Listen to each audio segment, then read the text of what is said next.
Bonjour chers apprenants, je vous souhaite la bienvenue sur notre chaîne YouTube My Economy. Aujourd'hui, nous allons parler des facteurs de production. Prenons l'exemple de ce gentil agriculteur qui va nous produire du blé pour satisfaire notre besoin, le besoin de manger.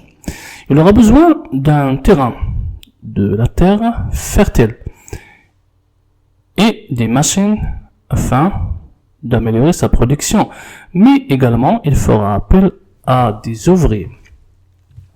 Mais pour avoir une bonne récolte, il doit utiliser des engrais et également des pesticides afin de garantir une récolte importante.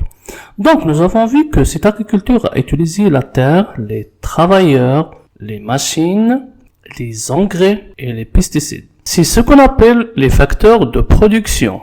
Donc, on peut dire que les facteurs de production sont l'ensemble d'éléments qu'on utilise pour produire. En effet, nous avons trois facteurs de production. Le premier facteur de production est le facteur naturel. Le facteur naturel se compose des ressources du sol, à savoir des forêts, la fertilité du sol, la nature, du relief, les ressources du sous-sol, comme le gaz, le pétrole et le charbon, et également les ressources de la mer, comme les poissons, et aussi les conditions climatiques. Le deuxième facteur de production utilisé par les entreprises est le capital.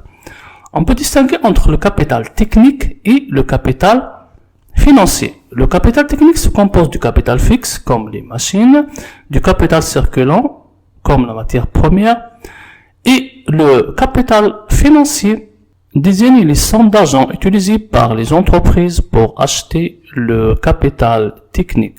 Le dernier facteur de production est le facteur travail.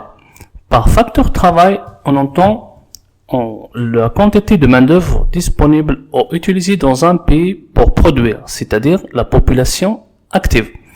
La population active est l'ensemble de personnes âgées de 15 ans et plus, c'est-à-dire les personnes qui ont la capacité d'exercer un travail. Donc, pour résumer, les facteurs de production sont premièrement le facteur naturel, deuxièmement le facteur capital et enfin le facteur travail. J'espère que cette vidéo vous sera utile. La vidéo suivante sera consacrée à la valeur ajoutée. À bientôt!